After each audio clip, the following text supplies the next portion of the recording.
भोजनमयीरभोज्यं न भोक्ता चिदानन्दरूप शिवोऽहं चिदानन्दरूप शिवोऽहं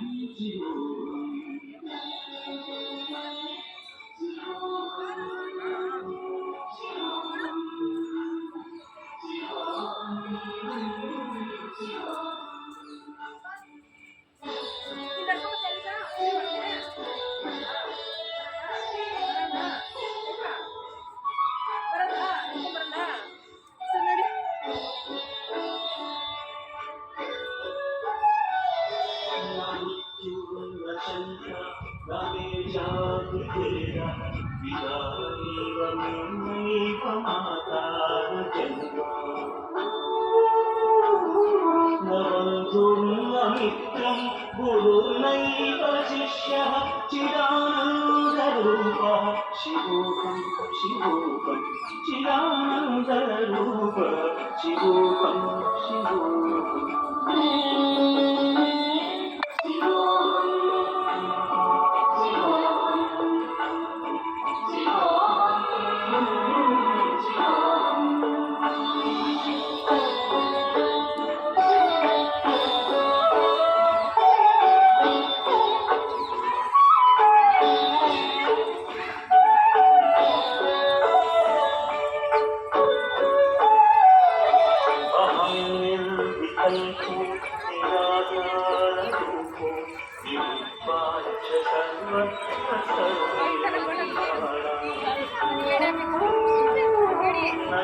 संगतं नैव मुक्तिर्नमेयः चिदानन्दरूपः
ಯಾವ್ದು ಸುಸ್ತನೇ ನಾವೇ ತಕ್ಷಣ వాళ్ళు ಸಹಿ చేయండి మాట్లాడుతున్నాను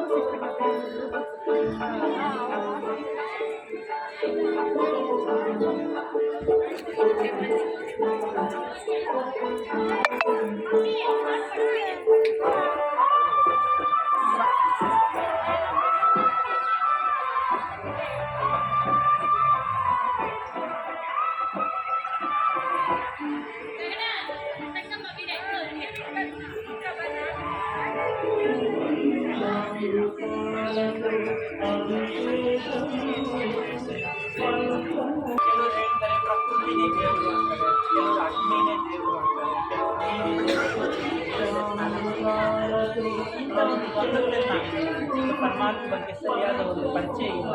ಅವ್ರ ಹೆಸರು ರೂಪ ಗೊತ್ತಿಲ್ಲ, ಅವ್ರು ಎಲ್ಲಿದ್ದಾರೆ, ಯಾವ ಗುಣ ಏನು, ಕರ್ತವ್ಯ ಈ ವಿಚಾರಗಳನ್ನು ಕಾಣ್ತೀವಿ. ಸೊ ಆ ಒಂದು ರಹಸ್ಯಗಳು ಏನು ನಮಗೆ ಸ್ಪಷ್ಟವಾಗಿ ಗೊತ್ತಾಗುತ್ತೆ. ಪರಮಾತ್ಮ ಯಾರಿಗೆ ಜನನ ಮರಣ ಇಲ್ಲ, ಯಾರಿಗೆ ಶರೀರ ಇಲ್ಲ, ಯಾರಿಗೆ ಸುಖ ದುಃಖ ಇಲ್ಲ, ಯಾರು ನಮಗೆ ಸುಖವನ್ನು ಕೊಡ್ತಾರೆ, ಯಾರು ನಮಗೆ ಶಾಂತಿಯನ್ನು ಕೊಡ್ತಾರೆ, ಯಾರು ನಮಗೆ ಮುಕ್ತಿ ಸಿಗಲು ಅವರನ್ನೇ ನಾವು ಪರಮಪುರುಷ ಪರಮಾತ್ಮ. ಸೊ ಶಿವ ಯಾವ ರೂಪದಲ್ಲಿದ್ದಾರೆ? ಜ್ಯೋತಿರ್ಲಿಂಗ. ಪರಮಾತ್ಮ ಜ್ಯೋತಿ ಸ್ವರೂಪ, ಜ್ಯೋತಿರ್ಲಿಂಗ.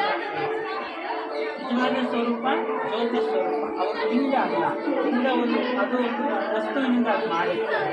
ಆದರೆ ಪರಮಾತ್ಮನ ನಿಜ ರೂಪ ಜ್ಯೋತಿ ಸ್ವರೂಪ. ಸೊ ಇವರು ಆತ್ಮಕ್ಕೆ ತಂದೆ ಆಗಿದ್ದಾರೆ. ಇವರ ಆತ್ಮದಲ್ಲಿರ್ತಕ್ಕಂಥ ಗುಣ ಏನು? ಸುಖ, ಶಾಂತಿ, ಆನಂದ, ಜ್ಞಾನ, ಶಕ್ತಿ, ಪವಿತ್ರತೆ ಎಷ್ಟಿದೆ? ಸಾಗರದಷ್ಟಿದೆ. ಅದಕ್ಕೆ ಅವರನ್ನು ನಾವು ಮಹಿಮೆ ಮಾಡ್ತೀವಿ. ಶಾಂತಿಯ ಸಾಗರ, ಆನಂದದ ಸಾಗರ, ಪ್ರೇಮದ ಸಾಗರ, ಗುಣಗಳ ಭಂಡಾರ, ಮುಕ್ತಿದಾತ, ಜೀವನ ಮುಕ್ತಿದಾತ, ನರನಿಂದ ನಾರಾಯಣ, ನಾರಿಯಿಂದ ಲಕ್ಷ್ಮಿಯನ್ನಾಗಿ ಮಾಡ್ತಕ್ಕಂಥವ್ರು, ಮನಸ್ಸಿನಲ್ಲಿರ್ತಕ್ಕಂಥ ಅವಗುಣಗಳನ್ನ ತೆಗೆದು ಸದ್ಗುಣಗಳನ್ನು ಕೊಡ್ತಕ್ಕಂಥವ್ರು, ಕಲ್ಲು ಬುದ್ಧಿಯವರನ್ನ ಬಂಗಾರ ಬುದ್ಧಿಯವರನ್ನಾಗಿ ಮಾಡ್ತಕ್ಕಂಥವ್ರು ಅಂತ ಆ ಪರಮಾತ್ಮನ ಮಹಿಮೆ ಮಾಡ್ತಾರೆ. ಸೊ ಈ ಪರಮಾತ್ಮ ಆತ್ಮಕ್ಕೆ ತಂದೆ ಆಗಿದ್ದಾರೆ.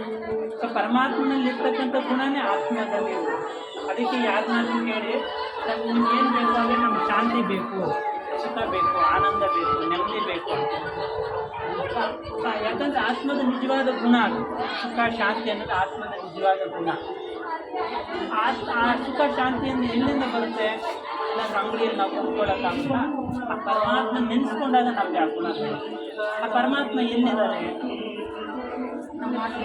ನಮ್ಮ ಆತ್ಮದಲ್ಲಿ ಇದ್ದಿದ್ದರೆ ನಾವು ಇಲ್ಲಿಗೇನು ಬರಬೇಕಿತ್ತು? ಮನೆಯಲ್ಲಿ ಇರ್ಬೋದಿತ್ತಲ್ವಾ? ದೇವಸ್ಥಾನ ಕೂತ್ಕೊಂಡು ಏನು ಮಾಡಬೇಕಿತ್ತು?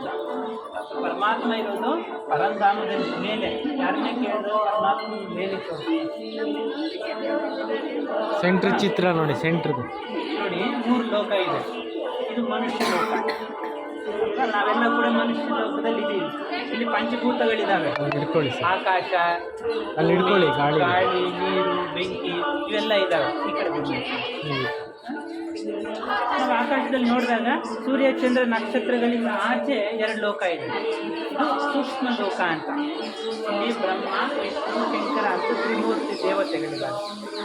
ಈ ತ್ರಿಮೂರ್ತಿ ದೇವತೆಗಳಿಗಿಂತ ಮೇಲೆ ಒಂದು ಲೋಕ ಇದೆ. ಅದನ್ನೇ ನಾವು ಬ್ರಹ್ಮಲೋಕ, ಪರಮಧಾಮ, ಶಾಂತಿ ಲೋಕ, ಮುಕ್ತಿ ಲೋಕ, ಆತ್ಮಗಳ ಲೋಕ ಅಂತ ಕರೀತೀವಿ. ನಿರ್ವಾಣ ಧಾಮ ಅಂತ ಕರೀತೀವಿ.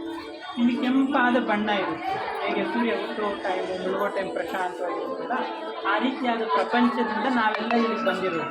ಇದು ನಮ್ಮ ನಿಜವಾದ ಮನೆ, ಪರಮಾತ್ಮನಿರ್ತಕ್ಕಂಥ ಮನೆ. ಅಲ್ಲಿ ಯಾವುದೇ ಚಿಂತೆ, ಅಶಾಂತಿ, ದುಃಖ, ನೋವು ಯಾವುದೇ ಇರೋದಿಲ್ಲ. ಆತ್ಮ ಸ್ವತಂತ್ರವಾಗಿರುತ್ತೆ. ನೋಡಿ, ಇವೆಲ್ಲ ಏನು ನಕ್ಷತ್ರಗಳಿದಾವಲ್ಲ, ಇವೆಲ್ಲ ನಮ್ಮ ನಿಜವಾದ ರೂಪ, ಆತ್ಮಗಳ ರೂಪ. ಈ ಆತ್ಮಗಳ ತಂದೆ ಆ ಪರಮಾತ್ಮ. ಸೊ ನಾವೆಲ್ಲ ಕೂಡ ಆತ್ಮಗಳ ಲೋಕದಿಂದ ಇಲ್ಲಿ ಬಂದಿದ್ದೀವಿ. ಬಂದು ಪಾತ್ರ ಮಾಡ್ತಾ ಇದ್ವಿ. ನನ್ನ ಪಾತ್ರ ನಾನು, ನಿಮ್ಮ ಪಾತ್ರ ನೀವು, ನಿಮ್ಮ ಪಾತ್ರ ನೀವು.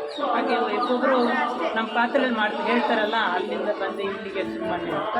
ಹೀಗೆ ದೇಹ ತಗೊಂಡು ಜನನ ಮರಣ ಅನ್ನೋ ಚಕ್ರದಲ್ಲಿ ಬಂದಿದ್ದೀವಿ. ಮನುಷ್ಯನಾಗೆ ಹುಡ್ತಾನೆ ಹೊತ್ತು ಪ್ರಾಣಿ ಪಕ್ಷಿಯಾಗಿ ಹುಟ್ಟೋದಿಲ್ಲ. ಕೆಲವರು ಹೇಳ್ತಾರೆ ನಾಯಿಯಾಗಿ ಹುಟ್ಟಿಯ, ಹಂದಿಯಾಗಿ ಹುಟ್ಟಿಯ, ಪಕ್ಷಿಯಾಗಿ ಹುಟ್ಟಿಯ ಅಂತ. ಅದು ಸುಳ್ಳು. ಮನುಷ್ಯನಾಗೆ ಹುಡ್ತಾನೆ. ನಾವು ಯಾವ ರೀತಿಯಾದ ಕರ್ಮ ಮಾಡ್ತೀವಿ ಆ ಫಲದಂತೆ ನಾವು ಜನ್ಮ ತಗೊಳ್ತೀವಿ. ನಮ್ಮ ಆತ್ಮದಲ್ಲಿ ಒಳ್ಳೆಯ ಸಂಸ್ಕಾರ ಇತ್ತು, ಪುಣ್ಯ ಇತ್ತು ಅಂತಂದರೆ ಪುನರ್ಜನ್ಮದಲ್ಲಿ ಪುಣ್ಯಾತ್ಮರ ಮನೆಯಲ್ಲಿ ನಾವು, ಈ ಆತ್ಮದಲ್ಲಿ ಪಾಪ ಸಂಪಾದನೆ ಮಾಡ್ಕೊಳ್ತೀವಿ ಅಂತಂದರೆ ಪಾಪಾತ್ಮರ ಮನೆಯಲ್ಲಿ ನಾವು. ಅದಕ್ಕಾಗಿ ನಾವು ಈ ಜನ್ಮದಲ್ಲಿ ಪುಣ್ಯವನ್ನು ಸಂಪಾದನೆ ಮಾಡ್ಬೋದು. ಪುಣ್ಯ ಹೆಂಗೆ ಬರುತ್ತೆ? ನಾವು ದಾನ ಧರ್ಮ ಮಾಡಿದ್ರೆ ಪುಣ್ಯ ಬರುತ್ತಾ? ಅದಕ್ಕೆ ಕೆಲವರು ಮಾಡ್ತಾರೆ. ದಾನ ಧರ್ಮ, ಬಟ್ಟೆ ದಾನ ಮಾಡ್ತಾರೆ, ವಸ್ತ್ರ ಮತ್ತು ಅನ್ನದಾನ ಮಾಡ್ತಾರೆ, ನೇತ್ರದಾನ ಮಾಡ್ತಾರೆ. ಇವುಗಳಿಂದ ಒಂದು ಜನ್ಮಕ್ಕೆ ಪುಣ್ಯ ಸಂಪಾದನೆ ಆಗುತ್ತೆ. ಅದೇ ಜನ್ಮಕ್ಕೂ ನಮಗೆ ಪುಣ್ಯ ಬೇಕು, ಸುಖ ಶಾಂತಿ ಬೇಕು ಅಂದರೆ ನಾವು ಏನು ಮಾಡಬೇಕು ಅಂದರೆ ನಮ್ಮನ್ನು ನಾವು ತಿಳ್ಕೋಬೇಕು ಸರಿಯಾಗಿ. ನಾನು ಆತ್ಮಚಿಂತನ ಶಕ್ತಿ ಈ ದೇಹದಲ್ಲಿ ರಾಜಮಾನವಾಗಿದ್ದೀನಿ. ಈ ದೇಹ ನನಗೆ, ನನ್ನ ಆತ್ಮ ಈ ಕಣ್ಣಿಂದ ನೋಡ್ತಾ ಇದ್ದೀನಿ, ನನ್ನ ಆತ್ಮ ಈ ಕಿವಿಯಿಂದ ಕೇಳಿಸ್ಕೊಳ್ತಾ ಇದ್ದೀನಿ, ನನ್ನ ಆತ್ಮ ಬಾಯಿಂದ ಮಾತನಾಡ್ತಾ ಇದ್ದೀನಿ, ನನ್ನ ಆತ್ಮ ಹಂಗಿಂದ ಉಸಿರಾಡ್ತಾ ಇದ್ದೀನಿ, ನನ್ನ ಆತ್ಮ ಕಾಲಿಂದ ನಡ್ಕೊಂಡು ಹೋಗ್ತಾ ಇದ್ದೀನಿ. ನನಗೊಂದು ತಂದೆ ಇದ್ದಾರೆ, ಅವರೇ ಪರಮಾತ್ಮ. ಅವರು ಶಾಂತಿಯ ಸಾಗರ, ಪ್ರೇಮದ ಸಾಗರ, ಆನಂದದ ಸಾಗರ, ಶಕ್ತಿಗಳ ಸಾಗರ ಅಂತ ನಾವು ಆ ಪರಮಾತ್ಮನ ಜೊತೆ ನಮ್ಮ ಸಂಬಂಧವನ್ನು ಜೋಡಿಸಿದಾಗ ನಮ್ಮ ಆತ್ಮದಲ್ಲಿ ಎಷ್ಟೋ ಜನ್ಮಗಳ ಪಾಪ ಇದೆ, ವಿಕರ್ಮಗಳಿದ್ದಾವೆ, ಅವೆಲ್ಲ ಕೂಡ ನಾಶ ಆಗ್ತವೆ. ನಮ್ಮ ಆತ್ಮದಲ್ಲಿ ಅನುಭವ ಅನುಭವ ಮಾಡ್ತಕ್ಕಂಥ ವಿಚಾರ ಏನು, ನಾವು ನೋಡ್ತಕ್ಕಂಥ ವಿಚಾರ ಅನುಭವ. ನಾವು ತಿಳ್ಕೊಂಡಾಗ ಅದು ನಮ್ಗೆ ಅನುಭವ ಆಗ್ತದೆ.